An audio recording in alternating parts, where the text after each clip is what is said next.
Hi there, it's Jane And Mike. from Earth Care Farm, and it's Halloween 2020.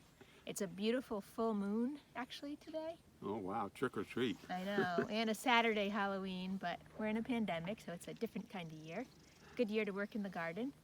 So kind of the theme of today is putting things to bed, right? Yes, it's Yeah. that time of year. We had a snow yesterday We're and a real frost this morning. a very early snow, October 30th. Yeah. And so we've lost a lot of our annuals, which is just the season for it. And it's now time to tuck everything in, which it's one of my favorite things to do. I love tucking in my son, and I love tucking in the beds, tucking in the garlic. So we're going to talk about that today. While we were waiting, Poppy brought over his kitchen scrap compost, and so I thought we'd actually start with tucking that in, and then we will get on to the next beds.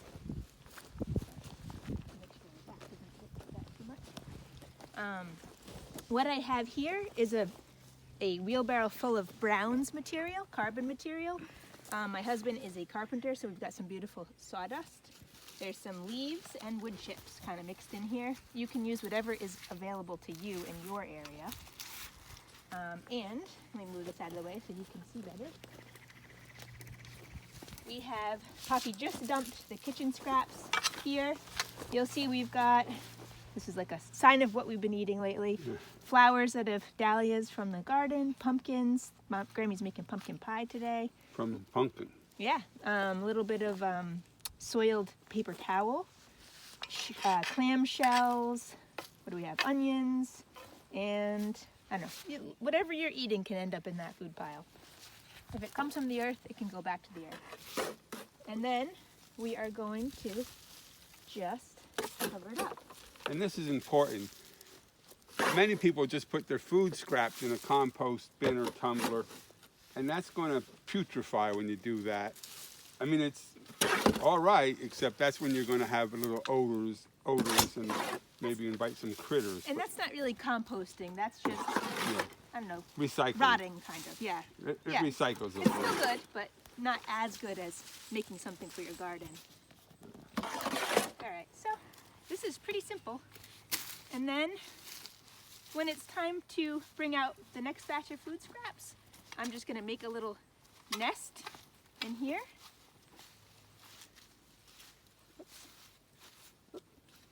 We do compost our paper towels. Not everybody does that. Yeah. And then I'll dump the food scraps in here and we'll repeat the process, covering it with more cardboard. I'm gonna just cover this a little more. And we're in a fenced-in home garden, so we don't use bins because like dogs and things can't get in here. But you might want bins if you have a pet or have a lot of wildlife in your area that might get into your pile. There you go. Okay, so we put this to bed, Yeah, and tucking in. most of you have probably seen our composting demonstrations before, but it is ideal to have a 3-pile system. This is where we're accumulating our new organic matter. That pile there was here and got turned there to start actively composting, and the 3rd pile over is curing and finishing. So that 3rd pile over there did start here just like this. Yep, and then we just move everything down, start a new pile. All right, so next thing we're gonna tuck in is we're gonna walk through a couple beds here and show what we've done.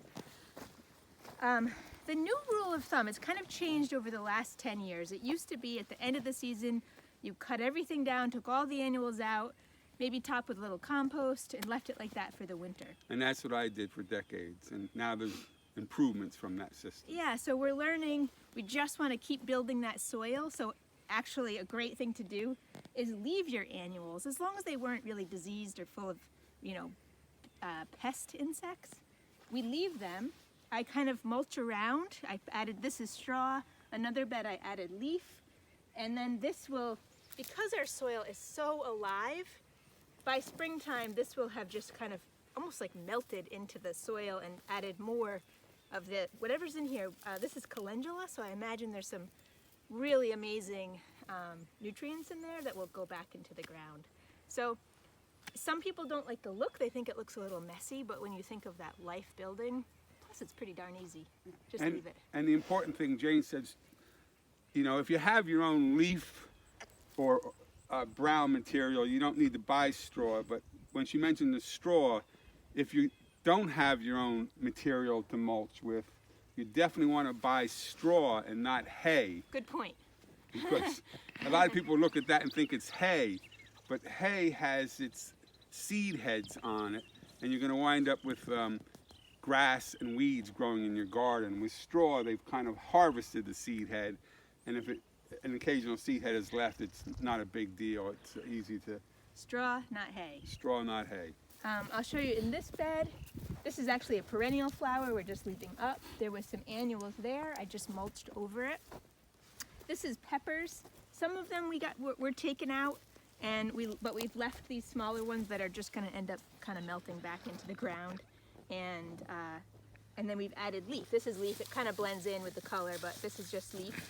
And the thing that's happening here is when it rains now or snows, and then the snow melts, it's going to slow that water down so that when it hits the ground, it's not pounding so hard.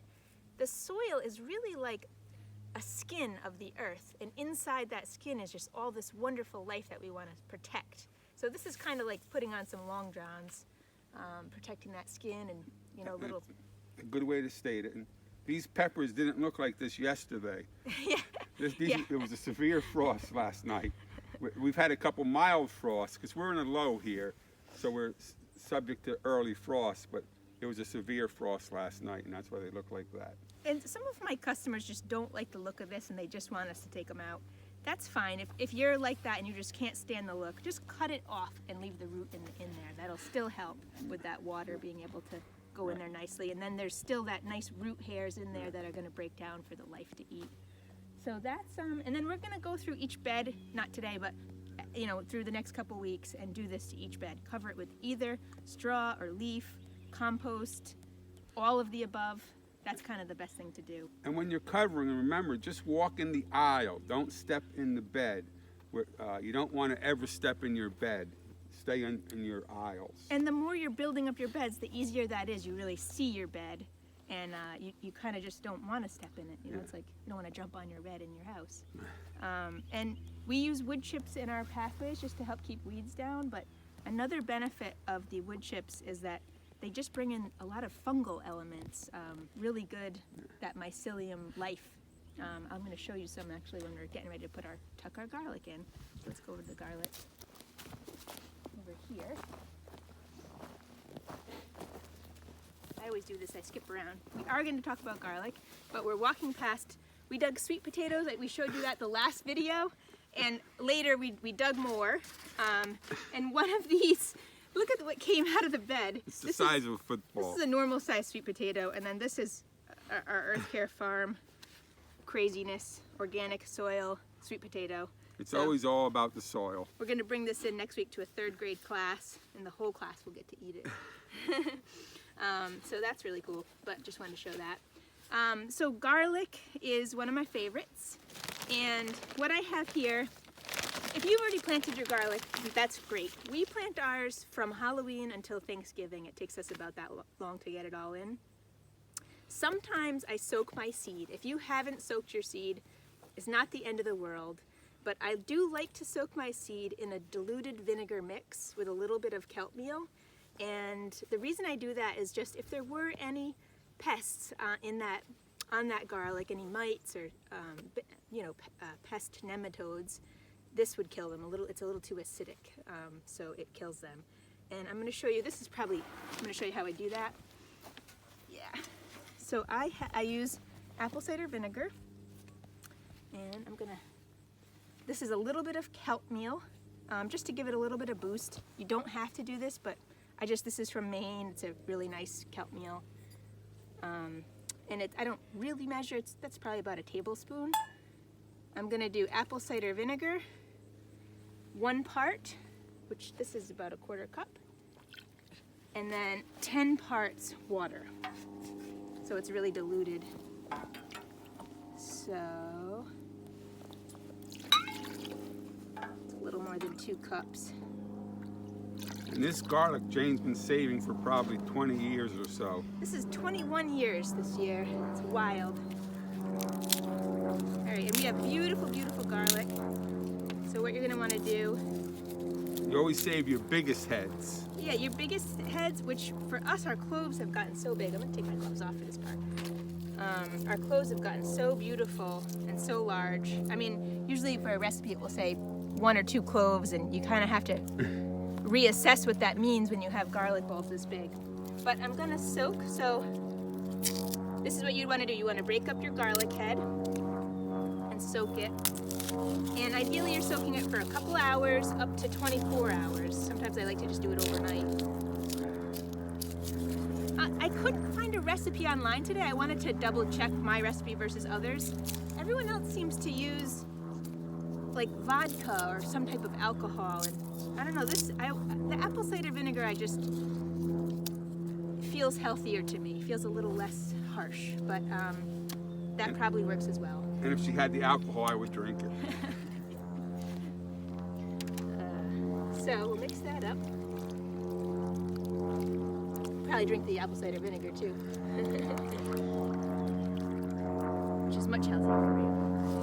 Okay, so this one's already pre-soaked, so we're going to use that one. And again, it's all about the soil. If you want to have nice big cloves, you've got to have beautiful soil.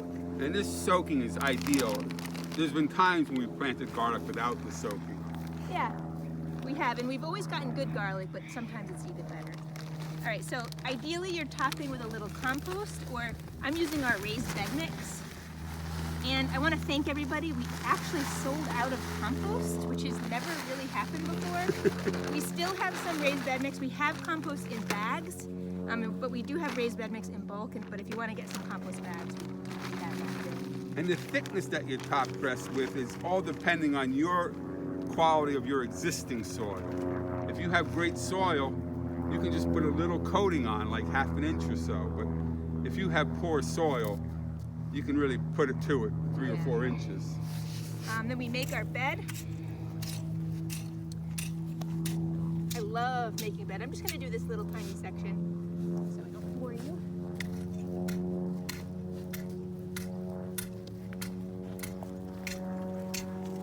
Okay, then I flatten it out. That airplane is quite loud.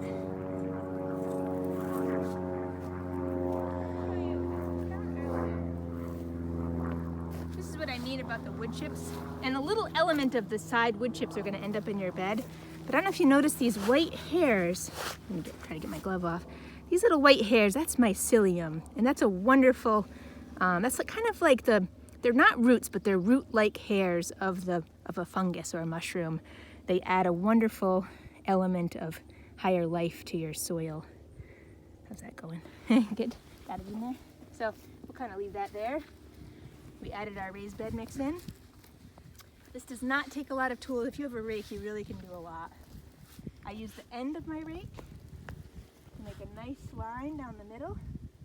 And you want to plant your garlic 6 inches apart. They say 4. I like to do 6 because we've got bigger heads than others.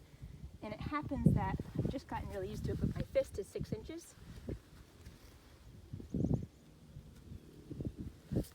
You can measure this out if you're a little bit more type A than me. I just like to do things fast and efficiently. Okay. Then I have a dibble. That's the only tool you might want to buy. Where did my little dibble go? Dibble. There it is. All right, so this is a short-handled dibble. This is what you're mostly going to find. This works great. Somebody, Brian O'Connor, a viewer, made me this long-handled dibble, which I really have been enjoying using, so I don't have to bend down as much. But I'll show you both. That's a beautiful dibble. I know, he makes canoes and oars, and it really came out Boats. nicely. Yep. So you can either use this, which makes your hole for your garlic. Again, 6 inches apart is what you're aiming for. You'll get a feel for it as you go. And I've got 3 rows here, so in between, I'll use my long-handled dibble. You'll see what I'm doing, my spacing. It's kind of like they're Offset. staggered, yeah, offset. And then I'll go on this side,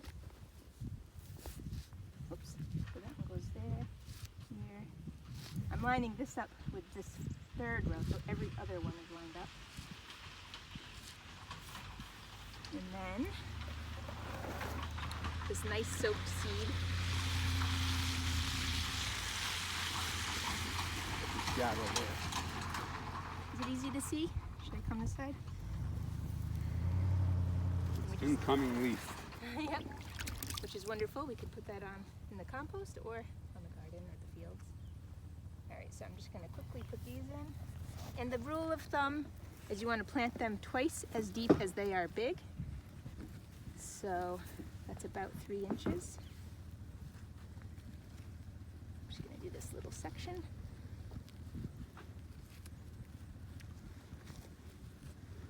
Another handful. They actually smell delicious. They smell like fire cider. Let's see here. It's easy to lose track. Okay, so I'm just going to do this section for right now. I'll make my line so I know where I stopped. Again, back to my rake.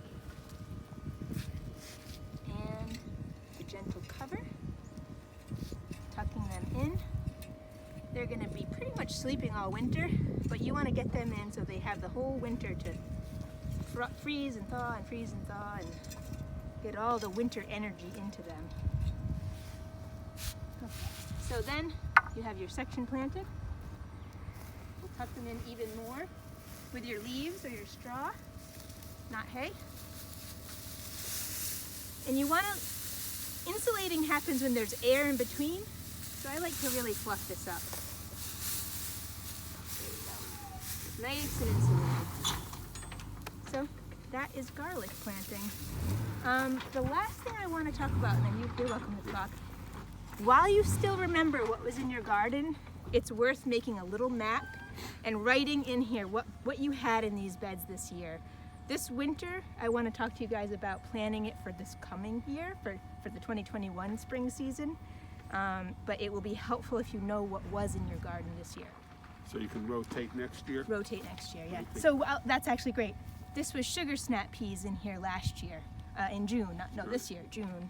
So that's a wonderful nitrogen feeding plant that the garlic, that the garlic is really going to enjoy having as its follow-up to the peas. Yeah, you need to rotate your crops. So what do you want to say? Anything else? Last time we had a video, we mentioned Kiss the Ground, and I said, you can sequester carbon by doing all these methods, which is a good way to reverse climate change. But I forgot to mention that for those of you who haven't watched that movie yet, anytime you plant anything, you're helping to offset climate change. So, especially when you're planting long-term perennials, trees and shrubs and things like that. But all this planting is helping to reverse climate change. So keep on gardening. Yep, and we'll talk more this week. We're going to be planting more garlic. We'll get into it even deeper. So hope that get your seeds soaked for Wednesday. It's going to be nice and warm then. It's pretty chilly today. All right, thanks so much. Thanks for watching.